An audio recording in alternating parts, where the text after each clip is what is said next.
বলকচোন আজি মাছৰ আঞ্জাখননো কেনেকৈ বনালোঁ অকণমান আপোনালোকৰ লগত শ্বেয়াৰ কৰোঁ। আৰু ৰ'ব এয়া দেখিছেনে আমাৰ বেলকনিখনৰ লগতে সেইটো ৰাস্তা আৰু এইখন নদী দেখিছেনে কিমান উফন্দি আছে। আৰু অলপ পিছতে এয়া চাবচোন দেই ৰাস্তাটোতো পানী আহি গ'ল মন কৰিছেনে। এয়া দেখিছেনে এতিয়া এইখন বেলকনি সেয়া আমাৰ ৰাস্তাটো গেটখনৰ পিছতে এয়া পানী আৰু এতিয়াতো আৰু বহুত বেছি হ'ল আৰু সেইখন নদী বহুত পানী হৈছে আজি গুৱাহাটীত। মানে মই এয়া ভিতৰৰ পৰাই দেখাইছোঁ আৰু ছটৰ ওপৰলৈ উঠি গ'লেতো আচৰিত লাগে দেখিলে। মই যোৱা নাই বাৰু। আৰু ব'লক এইবাৰ যাওঁ কিটচেনলৈ। লৈছোঁ মই আফু তিয়াই থৈছোঁ আৰু আফুখিনি মই চেকনিখনতে ধুই লৈছোঁ যাতে বালি থাকিলে সৰি পৰে। আৰু এইবাৰ তাতে দি দিছোঁ অকণমান আদা নহৰু আৰু এটা বিলাহী আৰু বিলাহীটোৰ গুটিখিনি গুচাই দিছোঁ। এইডোখৰ দি দিছোঁ বিট মানে মই ৰেড চিলি নিদিওঁ যিহেতু ৰংটোৰ কাৰণে দিছোঁ। আৰু এটা ধুনীয়া ফাইন পেষ্ট বনাই লওঁ কিন্তু কাৰেণ্টটো গ'ল বৰ বেছি ভালকৈ গুড়া নহ'ল। এইবাৰ মাছখিনি নিমখ হালধি সানি লওঁ ভালকৈ তাৰপিছত ব'লক ধুনীয়াকৈ ফ্ৰাই কৰি লওঁ।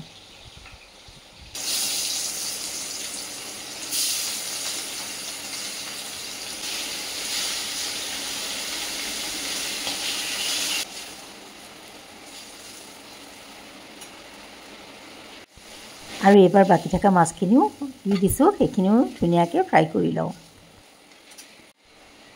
আৰু এইবাৰ তেলখিনি গৰম হোৱাত তাতে মই দি দিছোঁ অকণমান ক'লা জিৰা আৰু সেইখিনি ভজা যোৱাত দিছোঁ পিঁয়াজ। এতিয়া পিঁয়াজখিনিও ধুনীয়াকৈ ভাজি থাকোঁ। আৰু এইবাৰ দি দিছোঁ এই আফু বিলাহী আদা নহৰু পেষ্টটো সেইখিনি ধুনীয়াকৈ ভজা যাবলৈ তাতে মই অকণমান নিমখ ব্যৱহাৰ কৰিছোঁ আৰু ঢাকনা মাৰি মাৰি ভাজিছোঁ। আৰু অলপ ভজা যোৱাত দি দিছোঁ হালধি আৰু জিৰা পাউডাৰ ধনিয়া পাউডাৰ বাছ মছলা মই ইমানখিনিয়ে ব্যৱহাৰ কৰিছোঁ। আৰু এই আঞ্জাখনত চব্জি ব্যৱহাৰ নকৰিলেও হয় কিন্তু মই অকণমান জিকা আৰু অকণমান আটাৰ লগতে আলু অকণমানো দিছোঁ। এইখিনি মই ধুনীয়াকৈ এতিয়া ভাজি থাকিম যাতে চব্জিখিনি সিজি যায়। আৰু এতিয়া চব্জি দিয়াৰ পিছত আৰু অকণ মই নিমখ দিছোঁ। মছলাখিনি ভাজোঁতেও মই অকণ নিমখ দিছিলোঁ। আৰু এয়া পাচলিখিনি সিজি যোৱাত মই লৰাই বগৰাই তাতে দি দিছোঁ অকণমান পানী। আৰু এতিয়া ঢাকোন মাৰি এইখিনি মই ভালকৈ উতলিবলৈ দিম। আৰু উতল অহাত মই দি দিছোঁ ইয়াতে মাছখিনি আৰু মই একেবাৰে শেষত অকণমান দৈ ব্যৱহাৰ কৰিছোঁ। আপোনালোকে মছলাখিনি ভাজোঁতেও দৈখিনি দিব পাৰে বা নিদিলেও কথা নাই। আফু দিলে এনেও ধুনীয়া হয় কিন্তু মই তাত দৈ অকণ দিলে বহুত ভাল পাওঁ। আৰু দি দিছোঁ কেঁচা জলকীয়া কেইটামান গোটে গোটে আৰু এয়া নমাই থৈ দিলোঁ। মোৰ মাছৰ আঞ্জা ৰেডি।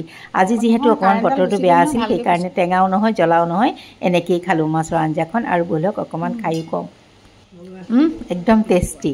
আৰু তেন্তে আজিলৈ আহোঁ।